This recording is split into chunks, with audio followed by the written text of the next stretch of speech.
Hello, my name is Congressman Jared Moskowitz, and it's my honor to serve Florida's 23rd District in Congress, representing Palm Beach and Broward County. 6 years ago, on February 14th, 2018, my community of Parkland, Florida, was forever changed. I was representing Parkland in the Florida House of Representatives at the time. That day, I was on the floor of the legislature in Tallahassee. I got a call from my wife. She said something had happened at Marjory Stoneman Douglas High School around the corner from our house, where I had graduated high school. She said there's more police than she's ever seen before. I flew home that day to see a war zone, bullet holes in the walls, blood-stained floors, backpacks piled up outside. 17 innocent people didn't leave that building on that terrible day. I remember parents telling me one thing, and they said it over and over, and it has stuck with me ever since. They said the only thing they did wrong was send their kid to school that day. That's not on them. That's an indictment on us as elected officials for doing nothing to keep kids safe in school.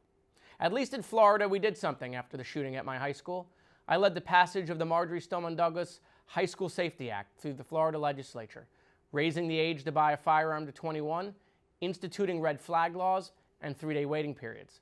Those red flag laws have now been used over 19,000 times in 6 years.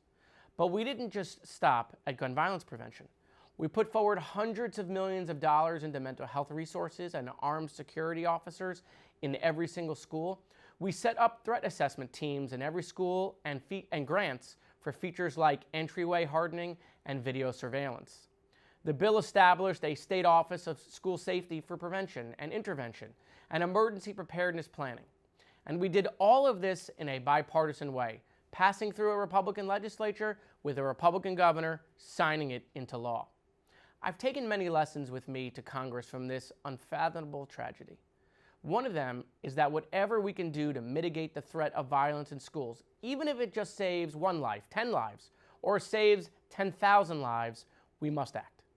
While I'm outspoken on gun violence prevention, I am also aware that there are other things we can do to keep kids safe in school.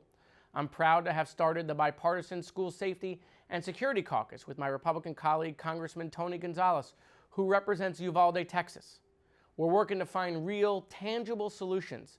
We both co-sponsored the Alyssa Act, named after one of the Parkland victims, Alyssa Alhadeff. This bill would require silent panic alarms in elementary and secondary schools.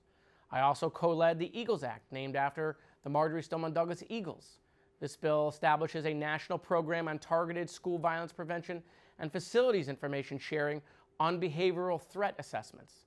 These are just some of the ways we can find common ground and mitigate the threats our schools face. Congress is a dysfunctional institution at this time, to put it lightly. But this place is still filled with parents and grandparents who know that we must do everything possible to protect our kids.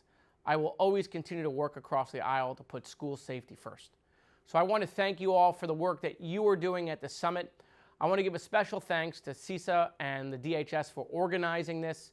And I also want to thank all of the educators and school administrators who are showing up every single day to give our children the best education possible. Please feel free to contact my office at moskowitz.house.gov. That's moskowitz.house.gov. While our country is deeply divided, in the end, we all want the same thing for our kids: a safe, healthy life full of opportunity. Thank you.